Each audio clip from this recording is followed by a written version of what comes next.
Olá, tudo bem? Bom, já me conhecem, né? Sou a Fátima Batista, sou psicóloga. Eu queria falar um pouquinho hoje sobre a dificuldade que algumas pessoas têm em perder peso. Muitas vezes são pessoas que têm consciência da importância da reeducação alimentar, de uma dieta mais equilibrada, do exercício físico e tudo mais, e mesmo assim elas têm muita dificuldade em manter. Mesmo percebendo todos os prejuízos, né, que o sobrepeso, a obesidade está gerando, em muitos casos gerando até mesmo comorbidades, por exemplo, diabetes, hipertensão, problemas cardíacos, e muitas vezes elas têm uma dificuldade imensa em continuar aquela dieta proposta, aquela reeducação, aquela alimentação mais saudável. Por que isso acontece? Por que é importante muitas vezes o atendimento psicológico junto, né? Geralmente para tratar esse tipo de problema tem que ser uma equipe multidisciplinar, nutricionista, um bom personal e a psicóloga.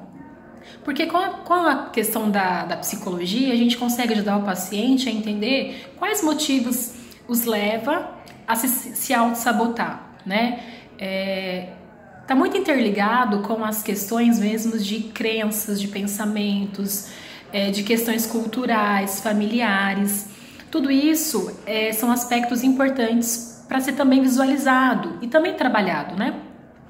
Por mais que você saiba o que comer, por que você não consegue? Por que vem aquela vontade, aquele desejo de repetir, ou de ter um prato mais cheio, ou de comer comidas mais calóricas, né? Quando a gente fala da questão da compulsão, de comer um pouco a mais, nem questão da patologia compulsão, mas a necessidade de ter, de repetir, a necessidade de ter um prato maior, a gente pensa nas questões sociais e familiares.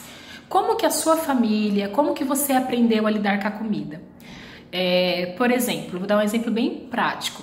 Por que você repete? Por que você repete um prato de comida muitas vezes? Normalmente, quando a gente pergunta isso para o paciente aqui no consultório, eles falam o seguinte: porque estava muito gostoso. Olha só uma crença instalada já, um pensamento equivocado instalado. Tudo que é muito gostoso eu preciso repetir. Então, uma dica para as pessoas que têm essa dificuldade em controlar a alimentação, em seguir uma orientação nutricional, é sempre pensar: em que momento que eu não consigo resistir, que eu saio daquilo que me foi prescrito, e que pensamento vem, qual sentimento vem, e identificá-lo. Por exemplo, se foi esse que eu disse agora, eu repito porque estava muito gostoso. Será que realmente só porque está gostoso eu preciso repetir? Será que é necessário?